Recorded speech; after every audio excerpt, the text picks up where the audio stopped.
Muy buenos días. Ahora sí, como dicen, tercera llamada. A favor de apagar sus celulares para que no haya ninguna interrupción o pónganlos en modo silencioso o vibrador. Bien, pues vamos a continuar con este salmo y vamos a empezar. ¿Sí se escucha bien? Perfecto. Vamos a continuar con el salmo. Y una vez habiendo visto esa primera sección de la alabanza, un poquito más de volumen. ¿Se escucha así mejor? Ok, perfecto. Perfecto. Voy a estar muy atento a que se escuche bien.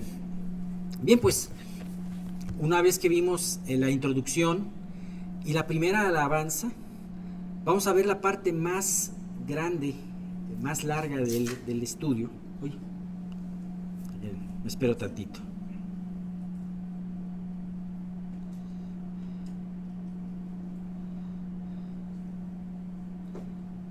Ahí está mejor. Ok, perfecto.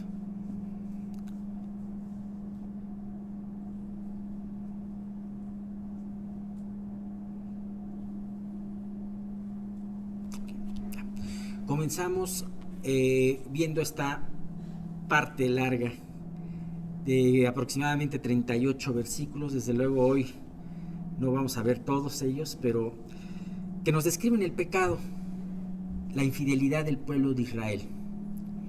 No olvidemos, tengamos siempre presentes que este salmo es eminentemente, mejor dicho, de alabanza.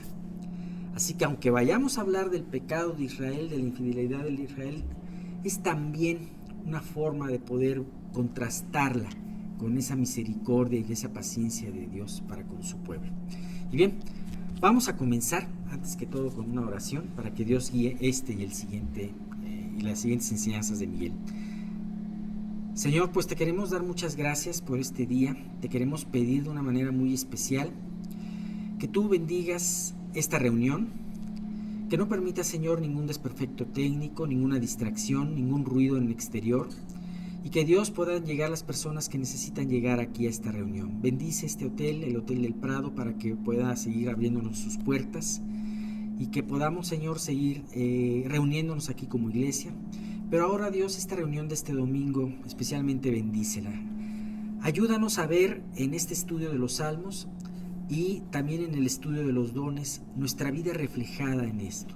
Sea tu Santo Espíritu el que tanto uno como el otro lo guíe y Dios toque nuestros corazones. Te queremos pedir también por los que no van a venir y se conectan vía remota para que no falle la transmisión y puedan tener este estudio, Señor. Te queremos pedir por todo esto y te damos gracias en el nombre de tu Hijo Jesús. Amén. Bien, ok. Vamos a ver entonces, vamos a entrar en materia y vamos a ver los primeros 6 versículos del 6 al 12. En el Salmo 106, si pueden ustedes seguirlos en sus Biblias. Salmo 106 del 6 al 12. Pecamos nosotros como nuestros padres. Hicimos iniquidad, hicimos impiedad. Nuestros padres en Egipto no entendieron las maravillas. No se acordaron de la muchedumbre de tus misericordias, sino que se rebelaron junto al mar, el mar rojo. Pero Él los salvó por amor de su nombre, para hacer notorio su poder.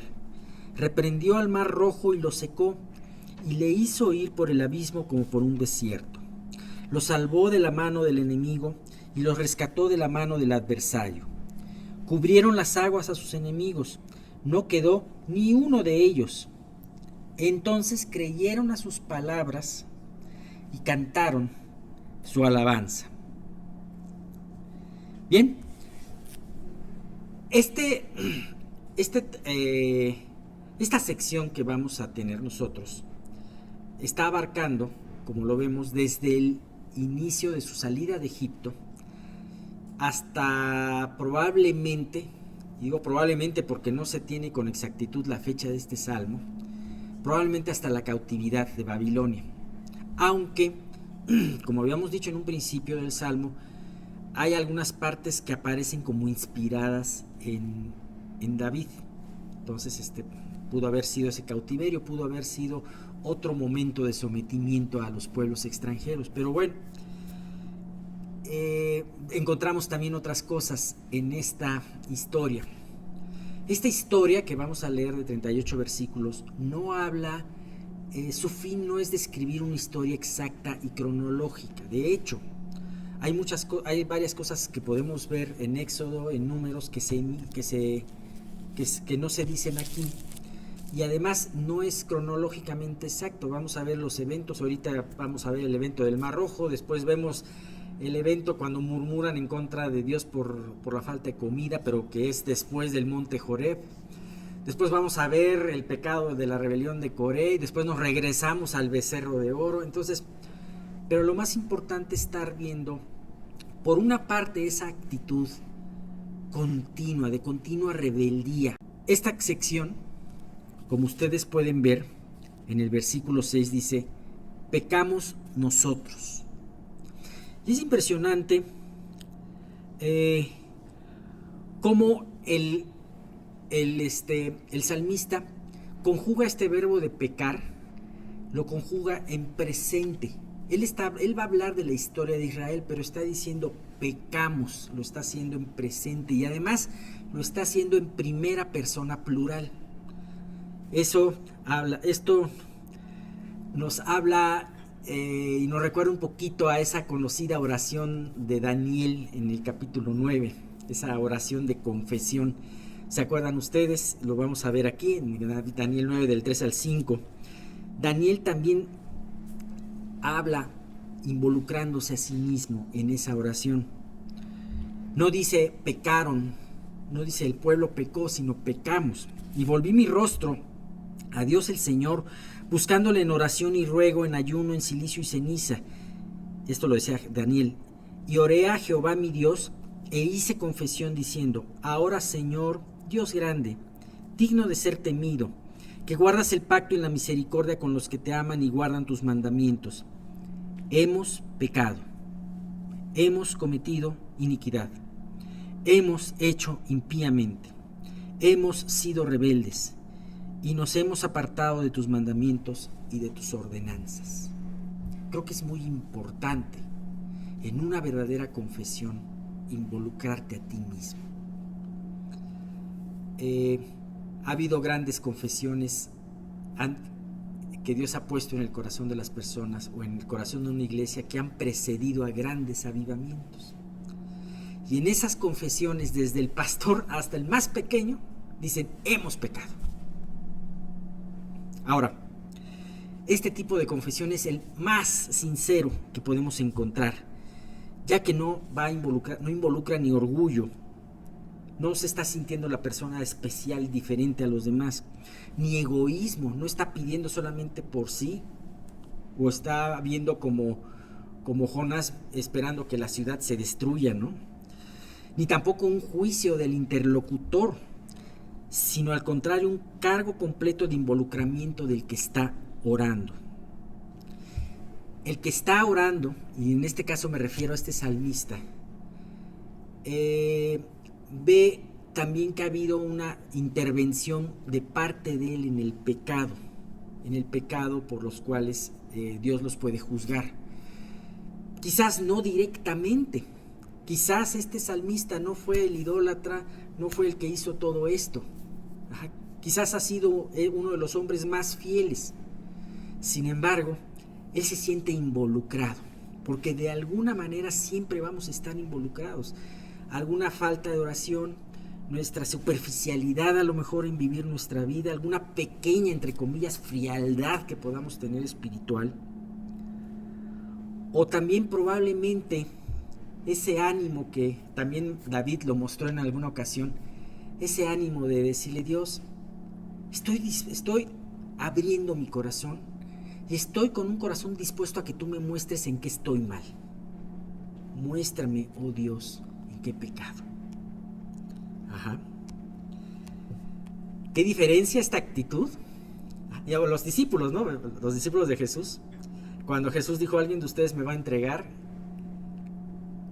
todos los discípulos dijeron: ¿seré yo? Porque ellos se creían capaces de hacer eso. qué diferencia con aquellos fariseos de los que acusaba Jesús. Se acordarán en esos versículos, creo que capítulo 24, 25 de Mateo,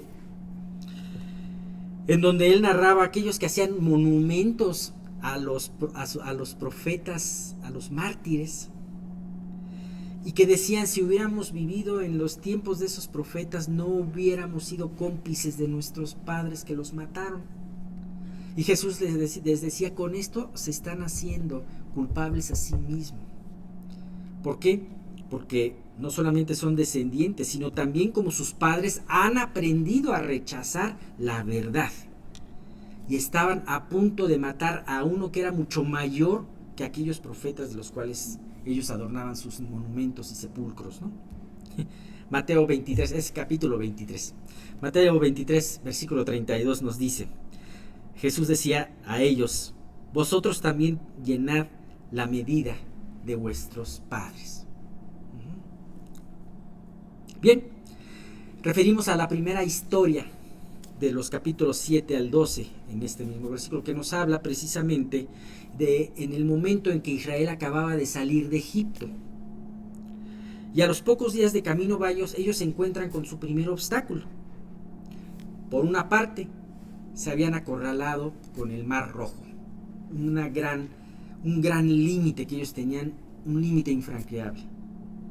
Pero por el otro lado, ellos no podían dar un paso atrás, como tampoco yo puedo dar un paso atrás ahorita.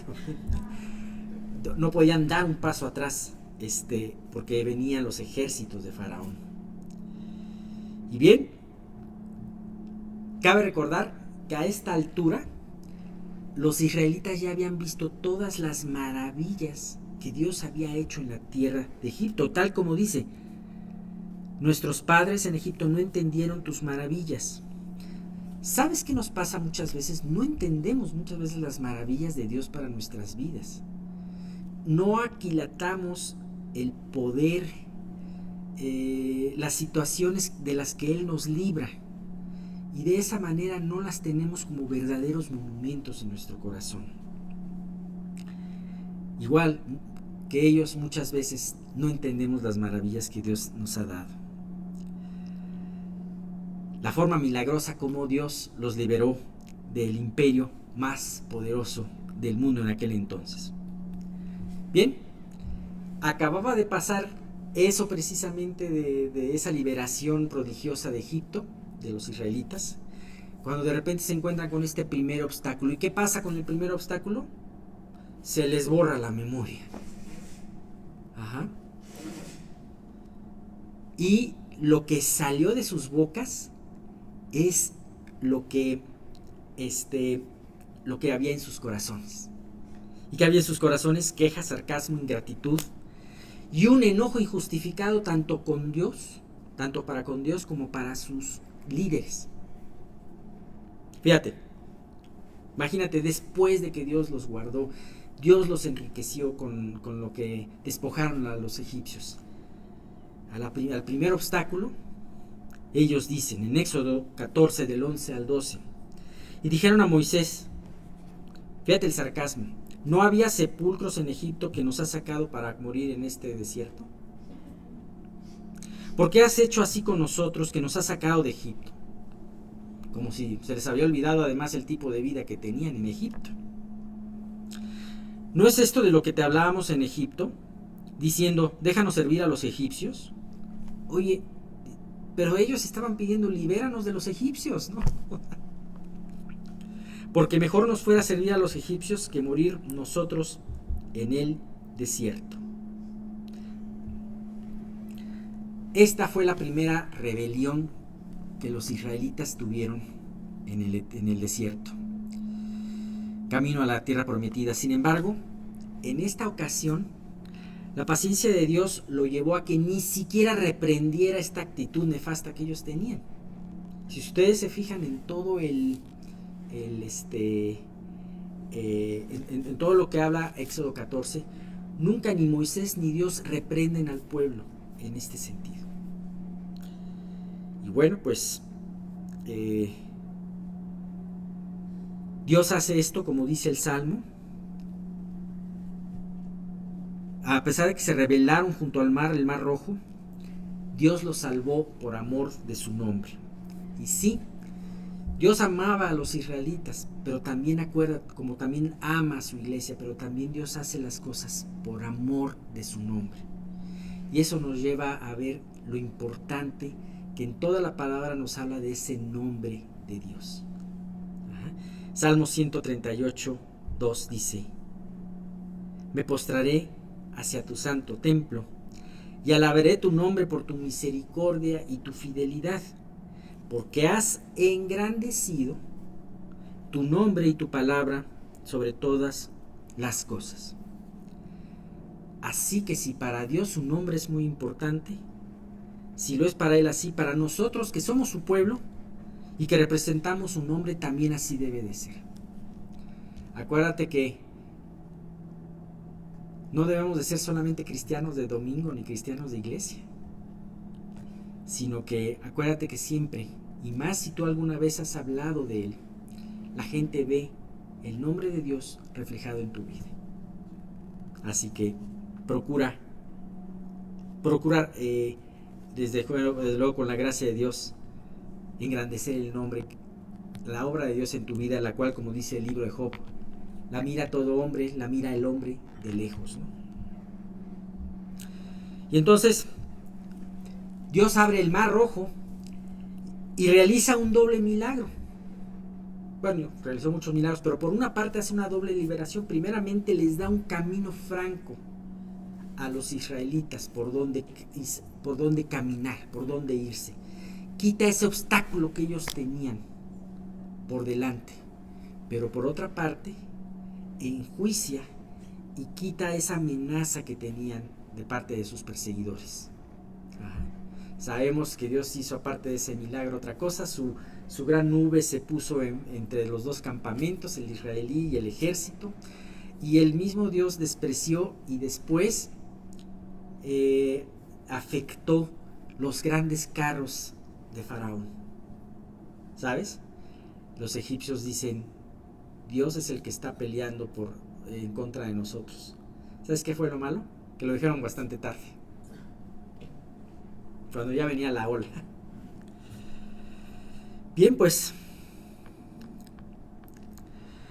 es muy curioso cómo termina esta primera parte. Aparentemente termina bien todo esto que sucedió, tanto en Éxodo como lo que relata aquí, puesto que dice, después de salvarlos de la mano del enemigo, dice: entonces creyeron a sus palabras y cantaron su alabanza. Eso lo pueden ver en el capítulo 15 del libro de Éxodo. Ellos creyeron en él y terminaron bien. Sin embargo, ellos creyeron porque vieron. Su fe solamente se estaba sustentando en base a la vista, a la vista de la victoria. Cuando ellos vieron cómo el prodigio que hizo Dios, entonces ahí sí se alegraron. Y las mismas bocas que horas antes habían blasfemado y dudado de Dios, en ese momento estaban cantando una alabanza a Dios. ¿Sabes? Ciertamente es bueno y es nuestro deber cantar alabanzas después de una gran liberación. Sin embargo, si tú quieres un verdadero crecimiento de tu fe, es mucho mejor poner nuestra confianza en Dios aunque no veamos todavía la liberación, aunque todavía no veamos la respuesta divina. Bien se lo decía el Señor Jesús a Tomás. En Juan 20, del 29 dice: Jesús le dijo: porque me has visto, Tomás, creíste. Bienaventurados los que no vieron y creyeron. Así que, ¿cómo quieres reaccionar ante las pruebas? Dios te va a traer la liberación, y la liberación viene en camino. Sin embargo, ¿cuándo vas a decidir confiar? ¿Cuando veas el resultado o cuando recuerdes la promesa? ¿Sabes? Yo creo que Dios ha hecho cosas suficientes en nuestras vidas para poder recordarlas y saber que si Dios fue fiel 99 veces antes, lo va a hacer la siguiente. Va a ser fiel, va a seguir siendo fiel. Así que crece más tu fe, o verdaderamente crece, cuando tú decides confiar en sus promesas antes de ver sus respuestas. Para que cuando llegue la respuesta, no solamente te alegres por la respuesta, sino también te alegres por lo que Dios hizo en tu esperanza y en tu fe. Eso es algo muy importante. Por algo trae Dios las pruebas, y por algo Dios no nos dice el final, ¿verdad? Bien, seguimos con la siguiente parte, los siguientes 5 versículos. Del 13 al 18 del Salmo 106 dice: bien pronto olvidaron sus obras. Y de aquí vamos a hablar de 2 eventos. Bien pronto olvidaron sus obras y no esperaron su consejo. Se entregaron a un deseo desordenado en el desierto y tentaron a Dios en la soledad. Y Él les dio lo que pidieron, mas envió mortandad sobre ellos. Tuvieron envidia de Moisés en el campamento y contra Aarón, el santo de Jehová. Entonces se abrió la tierra y tragó a Datán y cubrió la compañía de Abiram. Y se encendió fuego en su junta, la llama quemó a los impíos. Fíjate, antes de empezar toda esta parte, el autor, el salmista, dice: bien pronto olvidaron sus obras y no esperaron su consejo. El no crecer en la fe,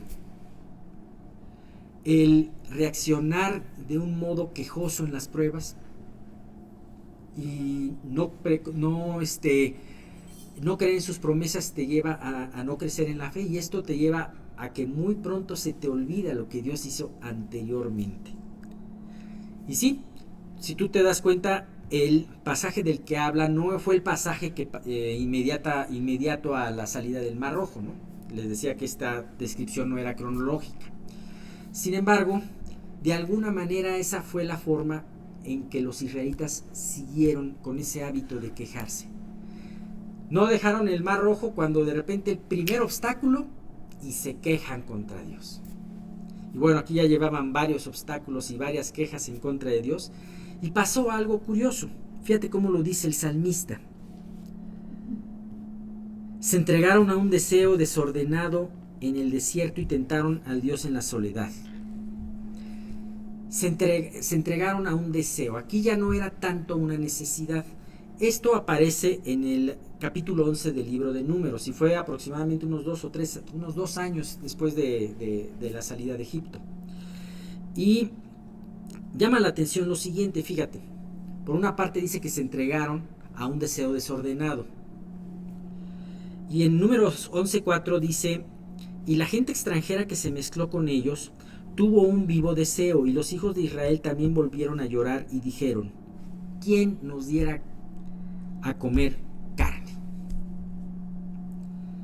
Mira, aquí habla del origen del deseo, las malas influencias. Estamos rodeados de tantos anuncios, de tanta publicidad que nos dice que te falta algo. Pero cuando te dice qué es lo que te falta, nunca es cierto que eso te falta. Cómprate una gran propiedad en tal lugar lleno de playa, y qué bueno, ojalá que algún día te la puedas comprar. Pero ¿sabes qué? Eso no va, pero te dice eso, y eso te va a hacer feliz. Eso nunca te va a hacer feliz. Vas a seguir siendo insatisfecho y además vas a tener una deuda con el banco, ¿verdad? Así que aguas con escuchar esas voces que nos dicen que nos hace falta algo que verdaderamente no nos hace falta. Y mejor escuchemos al Dios que nos puede llenar con lo que realmente necesitamos en nuestra vida. Bien, ellos tenían un vivo deseo por comer carne. Y esta fue la segunda vez que ellos reaccionaban de la misma manera. Hacía unos 2 años, cuando apenas iba a aparecer el maná, ellos acaban de salir de Egipto, ellos también se quejaron y dijeron, ¿quién nos diera carne de comer, no?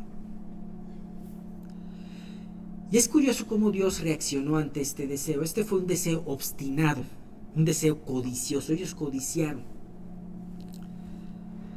Y es impresionante. No es que sea malo que tengas un deseo. Y esto es algo bíblico.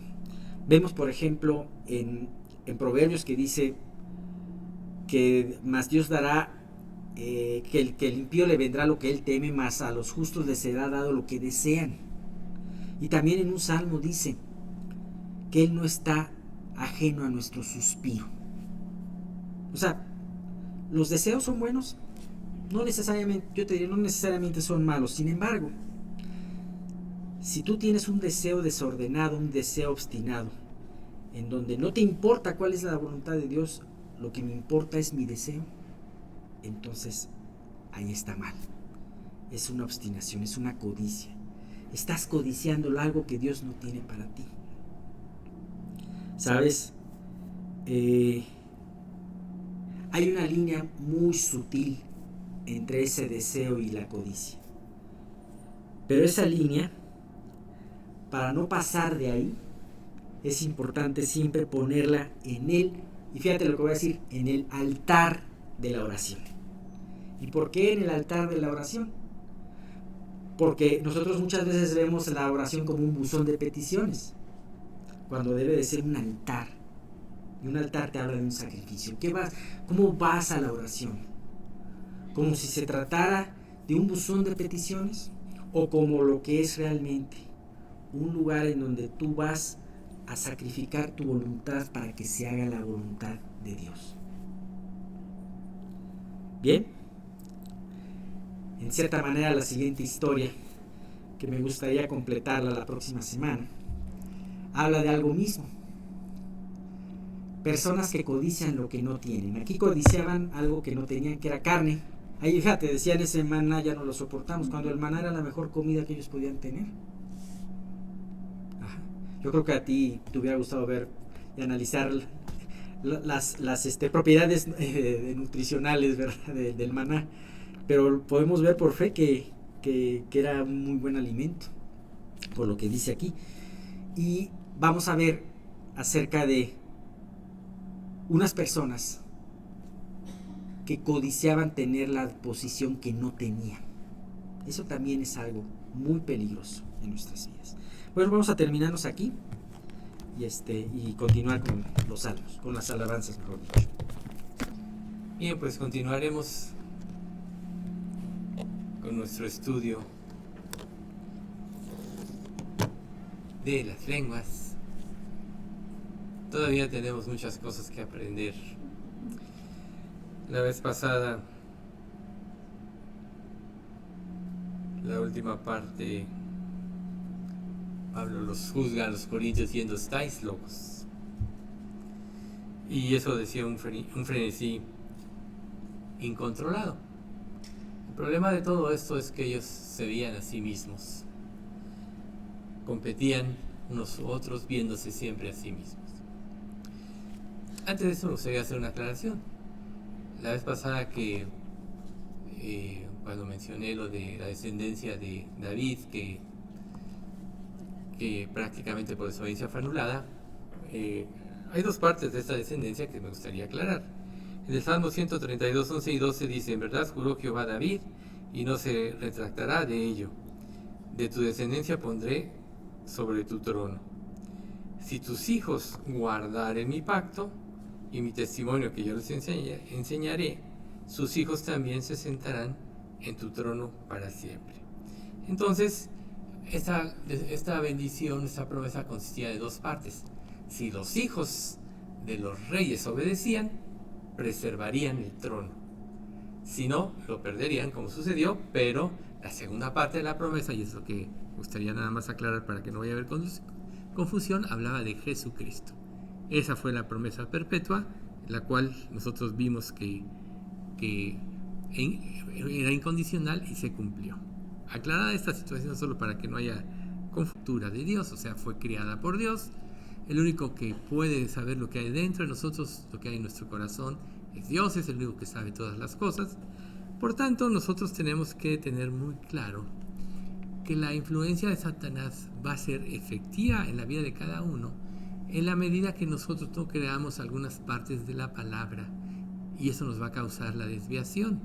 Entonces, el no creer siempre, recuerden, nos va a llevar a tomar nuestra vida en nuestras manos, y es ahí donde va a venir la desviación. Por eso es tan importante que nosotros en nuestra vida cristiana siempre estemos activos, efectivos, ¿sí?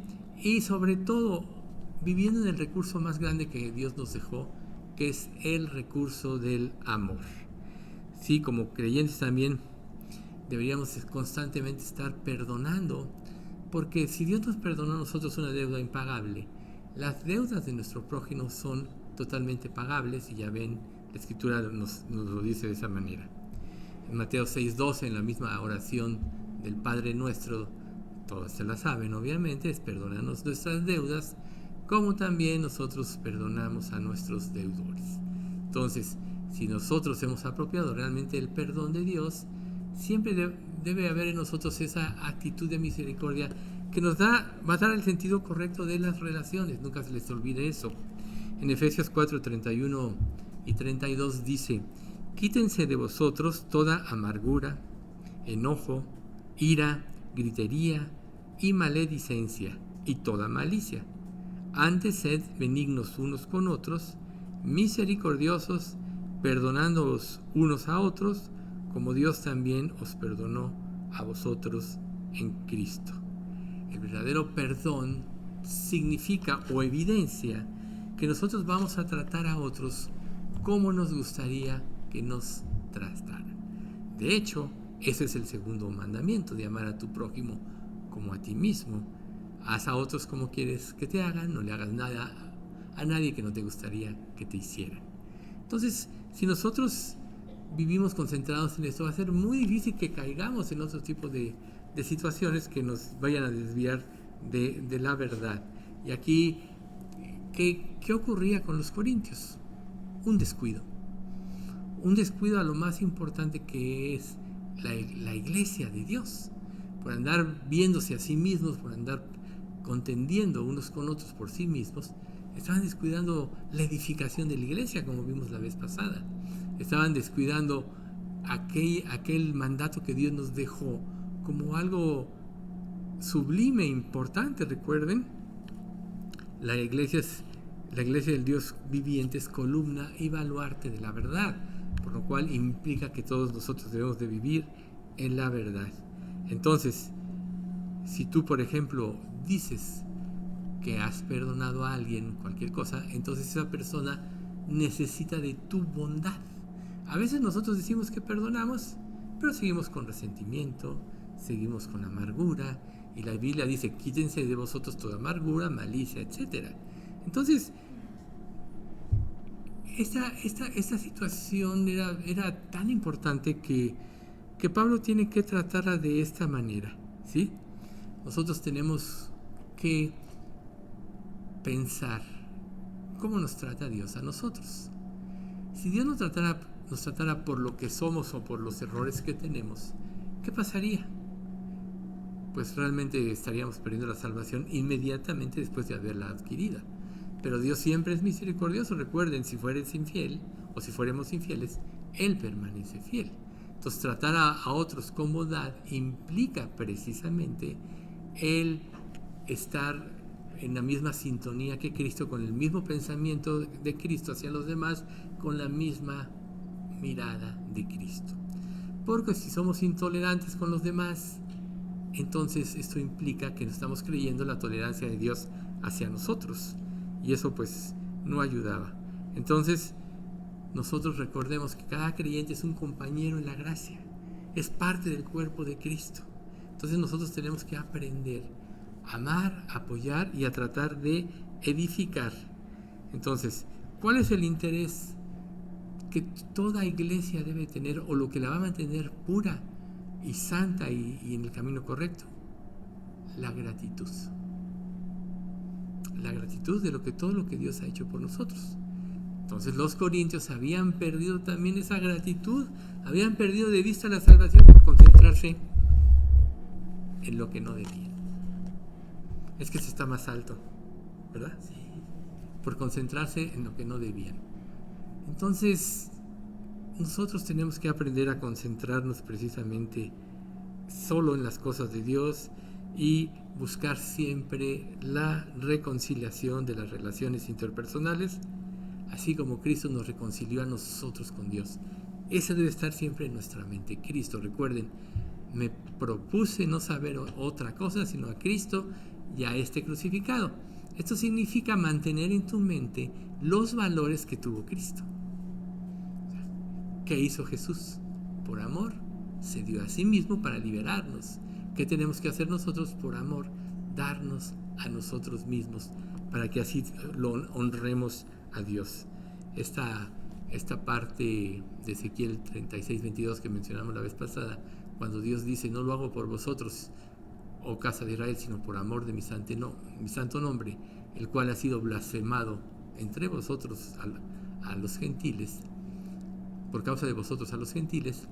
O sea, Dios va a actuar por su santo nombre, pero nosotros tenemos que honrar siempre, en todo momento, el nombre de Dios. Por tanto, ¿cómo debemos ver a cada miembro de nuestra iglesia? Como una persona a la cual Dios tuvo misericordia. Y hace rato en el Salmo, Alex mencionaba una verdad pues muy, muy grande, que es también aplicable aquí con nosotros, ¿sí? Que en un sentido la misericordia de Dios es algo que nosotros tenemos que apropiar, pero tenemos que vivir y tenemos que transmitirla hacia los demás. Entonces, si ellos permitieron esto, permitieron las divisiones y perdieron de vista, ¿qué es lo más importante? La unidad de la iglesia. La unidad de la iglesia implica armonía en Cristo.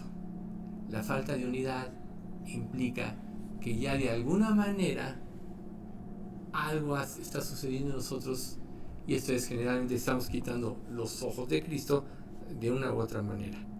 Y si las personas se confabulan unas con otras en circunstancias, ¿qué están haciendo? Están perdiendo de vista esta unidad. Entonces, si Dios te dice, ama a tu prójimo como a ti mismo, como iniciamos esta parte importante, que es un preámbulo de lo que vamos a continuar a seguir enseñando a continuación. Si nosotros perdemos de vista, entonces estamos fuera de un testimonio, estamos fuera de contexto. Y entonces ahí es donde vamos a continuar. Por eso Pablo, en los versículos 14, 24 y 25 dice, pero si todos profetizan y entra algún incrédulo o indocto, por todos es convencido, por todos es juzgado. Lo oculto de su corazón se hace manifiesto, y así, postrándose sobre su rostro, adorará a Dios, declarando que verdaderamente Dios está entre vosotros. Entonces, ¿qué significa esto? Recuerden, ya lo hemos mencionado, vale la pena solo ratificarlo. Eso significa proclamar en público la palabra de Dios. Eso es lo más importante. Recuerden que si nosotros recordamos de 1 Pedro 1:19, que dice, tenemos la palabra profética más segura, a la cual hacéis bien en estar atentos, como a una antorcha que alumbre en un lugar oscuro, hasta que el día esclarezca y el lucero de la mañana salga en vuestros corazones. Quiere decir que nosotros no debemos de dejar que la influencia de la palabra actúe en nuestras acciones en ningún momento. ¿Por qué? Porque mientras más vivamos conforme a la palabra, más seremos iluminados, y eso nos va a llevar a entender verdades más profundas. Por eso concluye ese versículo, hasta que el día esclarezca y el lucero de la mañana salga o se revele en vuestros corazones. O sea, ¿a quién puede estar oculto Cristo? Obviamente al que no cree. Y al que sí cree, ¿quién puede ver solo partes parciales de la infinitud de Cristo, solo la parte que creemos y vivimos. Lo que no creemos, lo que no vivimos, nos priva de conocer a Jesús de una manera más profunda. Y eso nos va a llevar a cometer, lógico, muchos errores. Entonces, todos tenemos que tener como prioridad en nuestras vidas ser regidos por los principios de la palabra. Mientras más aprendamos a relacionar la palabra de Dios con los hechos de nuestra vida o con nuestras vivencias, más va a crecer nuestro discernimiento y nuestra capacidad de aplicar la palabra correctamente a nuestras vidas. Si solo la tomamos como una teoría, entonces cualquier circunstancia externa, cualquier prueba, nos va a llevar precisamente a la confusión. La palabra tiene que regir tu mente, tiene que regir tu vida y tiene que ser el anhelo de tu corazón. Y ese anhelo, además, va incrementándose a la medida que conoces más profundo a Cristo, ¿sí? A fin de conocerle y el poder de su resurrección y la participación de sus padecimientos, llegando a ser semejante a Él en su muerte, decía Pablo. O sea, conocerle llena tu vida de poder, del poder de la resurrección.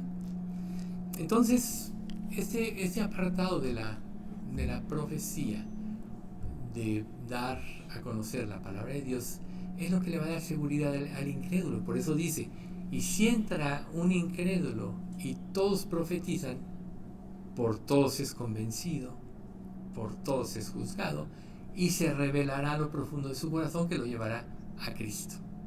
Pero si entre nosotros hay celos amargos, contenciones y divisiones, y entra un incrédulo, no va a diferenciar entre lo que él vive en su propia religión, cualquier religión humana. Entonces, una persona hace poco me hacía una pregunta de que lo invitaron a un foro donde iban a participar varios líderes de varias religiones, etc. Y me decía, y te voy a compartir algunas cosas. Y entonces le dije, no es necesario que me compartas, nada de eso es verdad. Y se quedó así como que muy admirado. Y estaba otra persona ahí al lado. Y entonces le empecé a explicar por qué.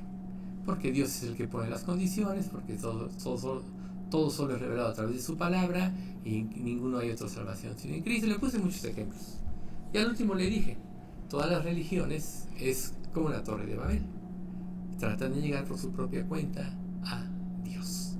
Y eso es lo que vas a ver. Por tanto, no tiene caso meterse o incursionarse en este tipo de filosofías que solo te llevan a las obras que no salvan. Haz esto, haz lo otro. Le mencioné Colosenses, ¿no? Tales cosas tienen, la verdad, cierta reputación de sabiduría, en humildad y en duro trato del cuerpo, pero no tienen valor alguno contra los apetitos de la carne. Y bueno, dice la persona, bueno, ok, ya me quedó claro. Y la persona que estaba ahora oyendo dice, no, clarísimo me quedó. Y sí se fue. Entonces a veces uno no sabe, es la palabra lo que da todas las respuestas, pero tenemos que traerla aquí. Y traerla aquí no necesariamente tienes que memorizarte toda la Biblia, pero mientras más la leas, más vas apropiando pasajes en ti. O sea, ¿qué es lo que más retienes de la Biblia? Yo creo que todos hemos tenido una experiencia cuando se relaciona algún pasaje con una vivencia. Es lo que más retenemos. A lo mejor se te olvida la cita, puede ser que sí, pero ¿sabes qué? La redacción y el impacto que trae en tu vida nunca se te va a olvidar, ¿no? Y bueno, si te da COVID, pues peor, ¿verdad? Pero bueno, es otra cosa. Sin embargo, aquí veamos ese énfasis. Entonces lo que vamos a ver a continuación, ya es del 14 del 26 al 40, solo son regulaciones que Pablo le va a dar a ellos para que ejerzan precisamente el don, ¿sí? Esta última sección dice del 26: ¿qué hay pues, hermanos?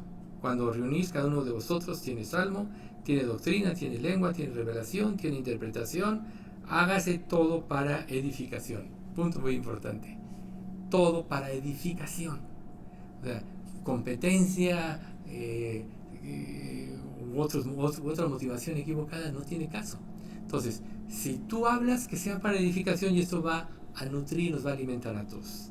Dice, si habla alguno en lengua extraña, sea esto por 2, a lo más 3, y por turno y uno interprete. Y si no hay quien interprete, calle en la iglesia y hable para sí mismo y para Dios. Ya sabemos que este don terminó cuando la profecía ya quedó terminada, por tanto era solo algo temporal, solo como un comentario que ya estudiamos. Dice, asimismo los profetas hablen 2 o 3 y los demás juzguen. Y si algo le fuera revelado a otro que estuviere sentado, calla el primero, porque podéis profetizar todos uno por uno, para que todos aprendan y todos sean exhortados.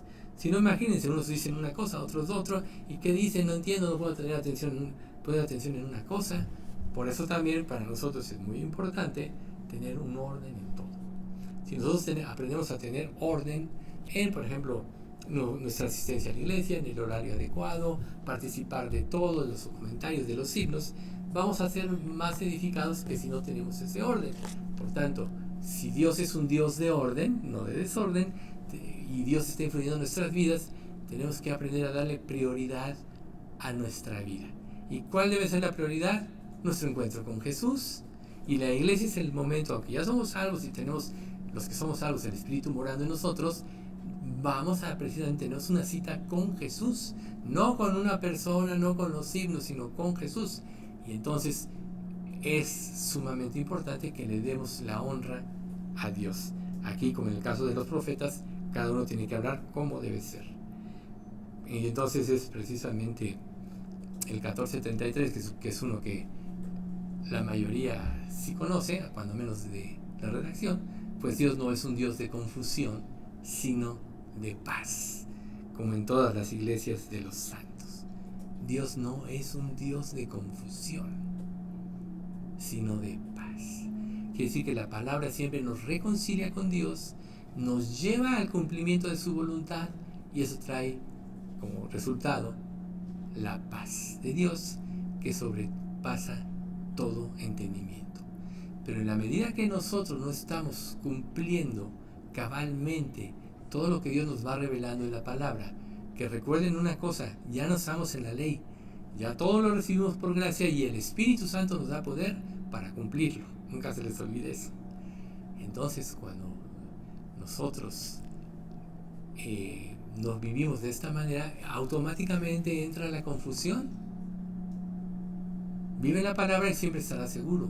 Deja de vivir en la palabra, deja de apropiarla en tu vida, deja de seguir los principios como se dan, y automáticamente vas a entrar en confusión. Y entonces tú ya no vas a saber si algo fue la voluntad de Dios, vas a dudar aún de las bendiciones que te puede haber dado. Pero si estás centrado en la palabra de Dios, nunca vas a dudar.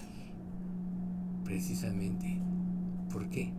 Porque estás centrado en las promesas que el Dios que no miente nos da. Recuerden, Dios no es hombre, por eso no miente, ni hijo de hombre, por eso no se arrepiente. Nunca se les olvide eso. Entonces, luego viene un apartado hablando de las mujeres. Vuestras mujeres callen en las congregaciones porque no les has permitido hablar, sino que estén sujetas como también la ley lo dice. Y si quieren aprender algo, pregunten en su casa y a sus maridos, porque es indecoroso que una mujer hable en la congregación. ¿Acaso ha salido de vosotros la palabra de Dios? Eso lo vamos a ver, esa parte al último, pero les puedo solo anticipar, pues solo estamos leyendo el versículo, que había desórdenes, ¿sí? Y Dios sí puso el orden en la palabra, y nosotros tenemos que aprender a seguir. No quiere decir que aquí no puedes preguntar, que no puedes decir. A lo que se refiere es que no debe tomar un puesto de liderazgo o de un puesto de decisiones. ¿Por qué? Pues porque así lo determinó Dios. Vamos a extenderlos cuando lo veamos, ¿sí? Entonces, luego viene precisamente la cuestión de ¿acaso no ha salido de vosotros la palabra de Dios o solo a vosotros ha llegado? Si alguno se cree profeta o espiritual, reconozca que lo que yo os escribo son mandamientos del Señor. Entonces aquí Pablo tiene que hacer un énfasis de su autoridad. Él era apóstol de Cristo. Él tenía toda la autoridad de juzgar. Y como ellos ya habían cuestionado, puesto en duda todo, Entonces, precisamente dice, reconozcan que yo soy apóstol, o sea, haciendo gala de su autoridad. Mas el que ignore, ignore. No, mas el que ignora, ignore. ¿Qué quiere decir? Que de las decisiones que nosotros tomemos van a venir los beneficios, las bendiciones, o las consecuencias, o las maldiciones. Si tú le crees a Dios, siempre serás bendecido. Independientemente de las pruebas que vivas, etcétera, Dios siempre te sacará adelante. Si no le crees a Dios, entonces tú no serás bendecido y vivirás en confusión. Así que, hermanos, procurad profetizar y no impidáis el hablar en lenguas, pero hágase todo decentemente y con orden. Entonces, bueno, si ya vemos que este don de las lenguas, cuando dejó de ser en el momento que se cumplió la profecía, ya no tenía por qué seguir, y eso es lo que pasa en la actualidad. Entonces, ya viene lo que Dios le da a cada uno de nosotros. Cada uno de nosotros tiene, ¿sí? Entonces, reitero, la falta de orden trae caos. Así de simple. O sea, por ejemplo, nosotros, con nuestra vida cotidiana, estamos evidenciando lo que hay dentro de nosotros. Una mente desordenada va a tener todo desordenado en su vida. Desde sus finanzas, desde todo lo que se relaciona en su trabajo, en su hogar, etc. Una mente ordenada va a tener todo ordenado. Y recuerden que Dios es un Dios de orden. Él gobierna y administra todo el universo. ¿Quién más que Dios tiene la más grande sabiduría para darnos un ejemplo de lo que es el orden? Entonces, automáticamente, cuando nosotros seguimos los principios de Dios, nuestra vida se empieza a ordenar. Primero, siempre, nuestra mente. Y como resultado de ello, se va a ordenar todo lo demás. Si tu mente está en desorden, todo lo demás se va a desordenar. Pero recuerden que la palabra de Dios es suficiente para poder darnos ese orden. Si no, no hubiera dicho que dice, se me fue ahorita el pasaje de Timoteo, que dice: toda la escritura es inspirada por Dios y útil para redarguir, para corregir, para instruir en justicia, a fin de que el hombre de Dios sea perfecto, enteramente preparado para toda buena obra. Toda la escritura es inspirada, corrige y ordena, y te lleva a. Por tanto, la palabra de Dios, no se nos olvide, es suficiente, ¿sí? Entonces, si todos vivían en desorden, pues cada uno iba a hacer lo que se le antojara. ¿Y qué testimonio iba a haber? Tú puedes decir: pues Dios me dio una inteligencia, Dios me dio la capacidad de decidir, voy a hacer lo que se me antoje. Claro que sí, puedes hacerlo. Pero si lees los proverbios, te vas a dar cuenta de las consecuencias que vienen de hacer lo que se te antoje. Pues caos, confusión, penurias, etc. Pero si tú le haces caso a Dios, y ahí están los capítulos de la sabiduría, los primeros capítulos del proverbio. Recuerden que la sabiduría se ejemplifica y la necedad como dos mujeres. La sabiduría te dice, te va a sacar de las calles, te va a llevar a pensar, y la necedad te va a apelar a tus emociones, a que vivas por lo que te complace, por lo que te da la gana, pero el fin siempre es la muerte. Y la sabiduría de Dios, el fin siempre es la vida, el gozo y la paz. Lógicamente todos podríamos decir: yo quiero el gozo y la paz. Pero el gozo es la felicidad que Dios nos transmite cuando estamos viviendo de acuerdo a su voluntad. Por eso se da el gozo. Por eso es que cuando pecamos como creyentes, lo primero que perdemos es el gozo. Es lo primero que perdemos. Entonces podríamos decir que ese es como un lineamiento, un parámetro que Dios nos da. Si estás viviendo lleno de gozo, quiere decir que estás viviendo en comunión con Dios, que aceptas su voluntad y que vas adelante.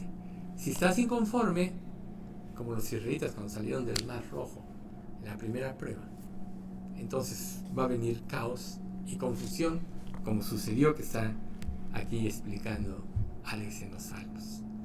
Entonces, aquí, por ejemplo, dice, si alguno tiene salmo, bueno, en el Antiguo Testamento, pues los salmos siempre eran vivencias de David y de otros, y que nos daban sabiduría, definitivamente, ¿no?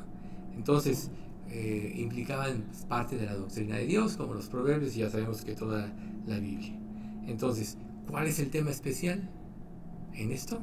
La doctrina. La doctrina de Dios. ¿Y qué implica la sana doctrina? Vivir de acuerdo a la palabra. ¿Qué implica una falsa doctrina? No vivir de acuerdo a la palabra, sino usar la palabra con motivos equivocados, como muchos lo hacen en la antigüedad. Entonces, esto llevaba a la falsificación, como ya hemos visto, de los dones de Dios. Pero la revelación genuina, pues ilumina a los demás. La falsa revelación, que aquí la ponen como espuria, que es degenerada, confunde a los demás.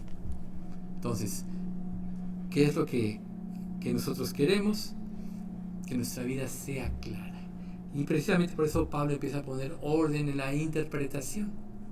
O sea, interpreta la Biblia a tu forma, a tu conveniencia, y vas a traer confusión a tu vida y a los demás. Empieza a estudiar cada día más la Biblia, a ver los contextos de cada capítulo, de cada libro, y vas a ver cómo vas a aprender de una manera diferente. Pero recuerden, el conocimiento sin práctica no sirve. La teoría no sirve. Si no vives lo que dice la palabra, no vas a poder ser edificados. Y aquí prácticamente Pablo por eso habla de que ustedes lo que hagan, que sea para edificación. ¿Quién es el primer beneficiado cuando lees como debes de leer la Biblia y la propia a tu vida? Tú eres el primer edificado. Y cuando tú eres edificado, tú puedes consolar a otros o ayudar a otros. Por eso Pablo dice, hablando de consolación, con la consolación que ustedes son consolados, pueden también consolar a otros. Ese es el sentido, ayudar todos a crecer en la fe, a crecer en su relación con Dios. Si nos salimos de este punto, entonces vamos a ser tan solo como los gentiles. Entonces precisamente Pablo da ordenanzas respecto a las lenguas, solo hablen 2 o 3 y solo si hay uno que interprete, si no, callen. Luego dice la cuestión de los profetas que ya mencionamos. Por ejemplo, en las epístolas pastorales de Pablo, en Timoteo, generalmente se mencionan a profetas todavía. Quiere decir que durante la primera generación todavía hubo personas que Dios usaba en este sentido. Ya sabemos que como los más grandes profetas, el último fue Juan el Bautista. Sin embargo, en Hechos 13:1 dice: había entonces en la iglesia que estaba en Antioquía profetas y maestros, Bernabé, Simón, el que se llamaba Niger, Lucio de Cirene, Manaén, el que se había criado junto con Herodes, el tetrarca, y Saulo. ¿Sí? Entonces, Pablo hace mención de que hubo personas que fueron usadas por Dios. Recuerden, todavía no estaba completo en ese entonces el canon, y Dios seguía trayendo situaciones que complementaran las enseñanzas para que no hubiera confusión. Por eso Pablo pone un orden de 4 pasos, ¿no? Solo podían 2 o 3 hablar, los otros debían de juzgar lo que fuera dicho, y luego Dios daba revelación a uno mientras hablaba, o sea, la doctrina correcta, la interpretación correcta, y cada uno debía tomar su turno. Ahí estamos hablando del orden otra vez, el orden. Todos tenemos y vamos a tener oportunidad de servir al Señor. en los tiempos de Dios, como Dios nos quiera usar a cada uno. Pero recuerden que Dios nos va a usar en la medida que dispongamos nuestro corazón a servirle, en la medida que nosotros realmente tengamos como mayor interés en nuestras vidas el progreso del Evangelio, con el fin de glorificar a aquel que nos rescató de las tinieblas a su luz admirable. Si tú como creyente tienes como principal objetivo en tu vida glorificar a Cristo, nunca te vas a desviar, porque Jesús es la verdad. Entonces glorificar a Cristo significa vivir conforme a lo que Jesús enseñó. Así de simple. Tú puedes decir, no, yo glorifico a Dios. Pues puedes, las palabras son fáciles de decir, pero la vida siempre es lo que ampara. Entonces, luego dice la cuestión esta, ¿no? Dios no es Dios de confusión, sino de paz. Y es precisamente la clave de todo capítulo, como yo les decía hace rato: armonía, orden y claridad. Armonía. ¿Ven ustedes? Orden y claridad. O sea, Cristo nos reconcilió, nos regeneró y preparó nuestro ser para la salvación. Y al darnos su Espíritu Santo en nuestros corazones, ¿qué trajo a nosotros? Armonía con Dios. Armonía con Dios. ¿Buscas armonía con Dios? Haz su voluntad. ¿Sí? Por ejemplo, la armonía, volvemos a decir, trae paz, y dice en Romanos 15:33, haced todo esto y el Dios de paz estará con vosotros. Ahí está. Vivid conforme dice la palabra y Dios estará contigo. Segunda Tesalonicenses 3:16 dice, y el mismo Señor de paz os dé siempre paz en toda manera. El Señor sea con todos vosotros. Hebreos 13:20. Y el mismo Señor de paz que os dé siempre paz en toda... Y el Dios de paz que resucitó de los muertos al Señor Jesucristo, el gran pastor de las ovejas, por la sangre del pacto eterno. O sea, el Dios de paz. Luego el 14, ¿no? O digo el 21. Os haga aptos en toda obra buena. O sea, el Dios de paz, cuando actúa con libertad, te hace apto para poder vivir como Él dice. Y ser apto significa vives para edificación, nunca para destrucción. Entonces, si nosotros buscamos la voluntad de Dios, vendrá paz en nuestros corazones, armonía con Dios, y automáticamente vendrá armonía con los demás. Cuando hay un desequilibrio, entonces perdemos nuestra armonía con Dios y automáticamente hay desarmonía o desacuerdo con los demás. Entonces imagínense una iglesia donde haya desacuerdos. Claro, todos tenemos un cerebro, todos tenemos inteligencia, todos podemos tener muchos desacuerdos en nuestra mente, pero nunca vamos a tener un desacuerdo si vivimos todos conforme a lo que Dios dice. Es la única manera de que haya armonía. Si yo vivo y obedezco lo que Cristo dice y otro vive y obedece lo que Cristo dice, solo puede haber una cosa en una relación: armonía. Si alguien falla, automáticamente se rompe la armonía.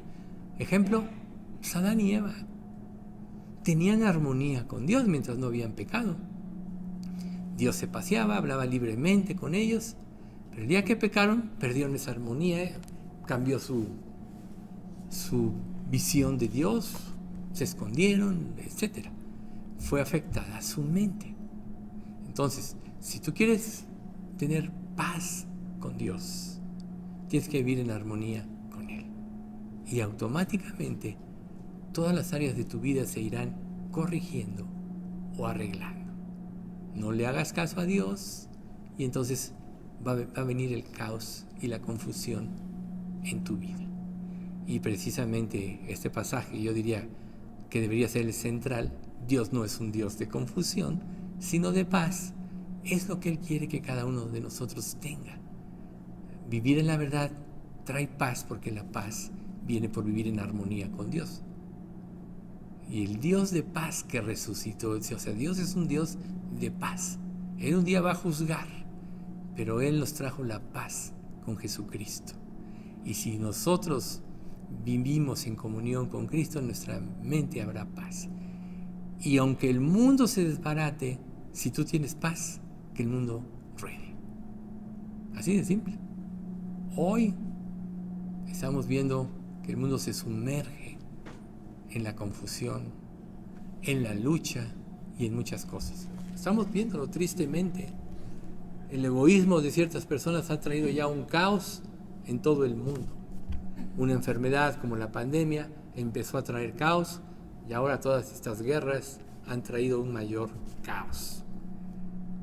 Así es el egoísmo del hombre. Pero Jesús vino y dijo: venid a mí todos los que estáis trabajados y cargados, y yo os haré descansar. ¿Descansar de qué? De tus obras. Porque Él es el que puso las obras ya para que andes en ella. Llevad mi yugo, obedecer lo que yo digo sobre vosotros, y aprendan que el resultado va a ser vida y paz, ¿no? Sobre vosotros y aprended de mí, que soy manso y humilde de corazón, y hallaréis descanso para vuestras almas. Yo sé que cuando menos el 90 y tantos % de aquí se sabe de memoria de Mateo, pero vivirlo, esa es otra cosa. O sea, Dios quiere que nos sometamos a Él para que haya orden en nuestra vida. Y si todos en una iglesia nos sometemos a Dios, entonces por todos es convencido, y entra un incrédulo, por todos es convencido, por todos es juzgado. El poder de la palabra de Dios, el poder del Espíritu Santo hará proezas y milagros. Vamos a dar gracias. Padre bendito, te queremos agradecer mucho por este estudio. Gracias, Señor, porque nunca tú dejas de enseñarnos principios, y sobre todo siempre nos exhortas a poner los ojos en ti, Señor,